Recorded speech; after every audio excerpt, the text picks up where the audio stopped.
Well, here's one for you from Cointelegraph.com. This is right in line with what we've been saying is going to happen. Cryptocurrencies to the rescue. Uber switches to Bitcoin in Argentina after government blocks Uber credit cards. The Argentinian government blocked credit card companies from dealing with Uber, causing the ride-sharing company's national branch to, well, use Bitcoin instead. The city of Buenos Aires issued orders both to the National Communications Agency and credit card companies to block the Uber app and deny the company use of credit card service. This prompted Uber to partner with Swiss Bitcoin company Xapo, that's XAPO, to enable payments through Bitcoin debit cards. Part of an ongoing war against Uber, the ride-sharing company has faced harsh resistance in Argentina, particularly Buenos Aires. Taxi unions sued the city and Uber, resulting in a judge issuing an injunction to stop ride-sharing services in the city. Later, both a prosecutor and a judge ordered the National Communications Agency to block the Uber app within the city limits. Finally, both the Consumer Protection Agency of Buenos Aires and a judge ordered credit card companies to cease doing business with Uber. As a response to this perceived threat to the taxi industry, the Transportation Agency of Buenos Aires has announced development of a taxi app. This app, dubbed BA Taxi, is expected to help provide a government-sanctioned answer to the convenience of Uber's app. Uber's users adapting and using Litecoin. By and large, Uber's customers are adapting well to using Bitcoin through Xapo's debit card, for which Uber gave a $30 discount. Diego Gutierrez Zaldivar, president of Bitcoin LATAM, or Latin America, I'm sure, and CEO of RSK Labs, sees Uber's typical customer as being willing to embrace the new technology. In general, Uber users are highly knowledgeable about technology and more prone to Bitcoin understanding and usage. Fears about Bitcoin usually come from more illiterate users. According to Franco Amati, co-organizer of the Latin American Bitcoin Conference, most users have flocked to Bitcoin rather than lose using Uber. Nobody is deleting Uber app because of this. On the contrary, I have friends that requested Bitcoin debit cards to use Uber. Most of them from Satoshi Tango, since they have an option for a virtual debit card, so they do not even need to wait for a physical card to be delivered. But others from Xapo too, as a card issuer. Amadi also notes that Uber's difficulties from authorities were what prompted this sudden explosion of interest in Bitcoin. Quote, he says, also have in mind that Uber was not accepting these cards a month ago. They added them because in Argentina, all local cards are blocked by the government from using Uber, even when these cards are used outside of Argentina, he says. Bitcoin keeps growing in Latin America. Latin America has seen its Bitcoin scene grow amid economic hardships. Puerto Rico recently defaulted on its debt, leaving creditors without $800 million in payment. Meanwhile, the Central Bank of Mexico raised interest rates to counter a devalued peso.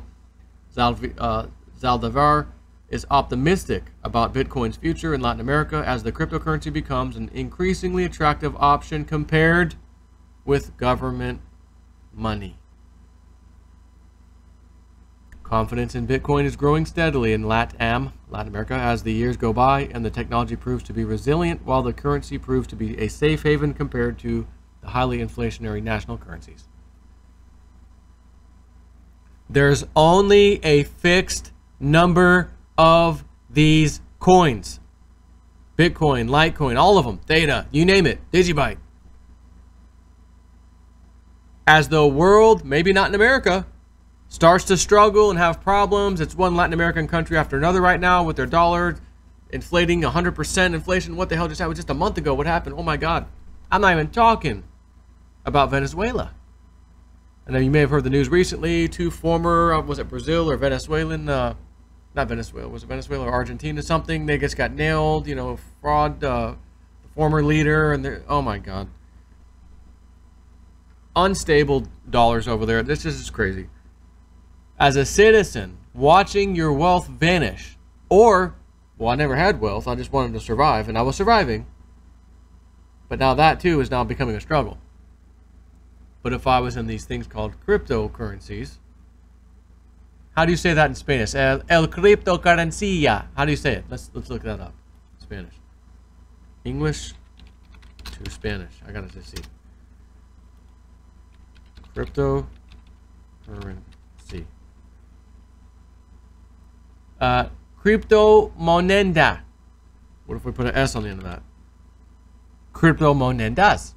Thank you. Si, senor. Now, they're going to love cryptos because all the BS they've always had to deal with. This is not new for Argentina.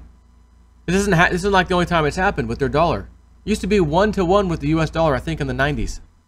Then it went to 3-to-1 right after 9/11, whatever. Not that 9/11 had anything to do with it. It went 3-to-1.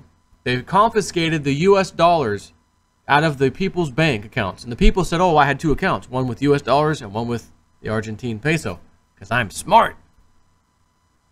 And the government said to the banks in the middle of the night, come tomorrow, any U.S. dollar accounts you will give to the government, and you will put the money in pesos into those accounts. The people still thought, well, at least I'm getting 3-to-1 back. Wrong. You lose. Good day, sir. Wrong. You had 10,000 U.S. dollars, you're getting 10,000 pesos. But it's worth 30,000. Government says so. If cryptocurrency was in use worldwide, it would not matter. Your government could do whatever the hell it wanted, devalue like it's a drunken sailor. It would not matter. Because you'd be seeing the same price you saw yesterday. Oh, I have most of my money's in Bitcoin or whatever. Litecoin, just pick whatever it is. And you'd say, oh, well, what's happening in my country based off of these prices over here doesn't matter. My country's dollar is dying while these things are going up in my country's value, dollar's value. So now, granted, you might say, well, yeah, but what about when they crash, when the cryptos crash? Well, sure, they're affected.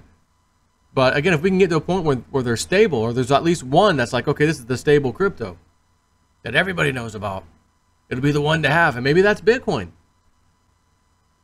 Then you ain't gonna have to worry about these things. You sit back, and while these things are happening, the price of your coin's going up just because of that event. However, if the rest of the market's on a bear run again, or bull market again, bull run, oh my God, you're making a killing while your country's dollar's dying. Like, you're gonna be like, whoa, this is odd. I should be sad and I should be affected, but this is kind of cool. But it's only those people who knew about it first and got in early before all this stuff really gets into effect, comes into effect years later. And the good news is we got some time, don't we? So this is a prime example. Like the SWIFT, well, we'll lock them out of the SWIFT system. Or Iran's not listening to us, we'll lock them out of the SWIFT. Oh, they're on crypto now. How do you lock them out of that? Who runs Bitcoin? We don't know. Where's the central office? Well, we don't have one. Where's the central hub server? Well, there's no such thing. There's thousands and thousands of them across the planet. So you can't really issue an order to block an address because, by the way, there's no such feature as blocking an address. So if someone's you're not happy with because they're not towing your line, government, sorry about your luck, they're allowed to play in the playground. You can't bully them out. So another real good reason I like cryptos. Take care.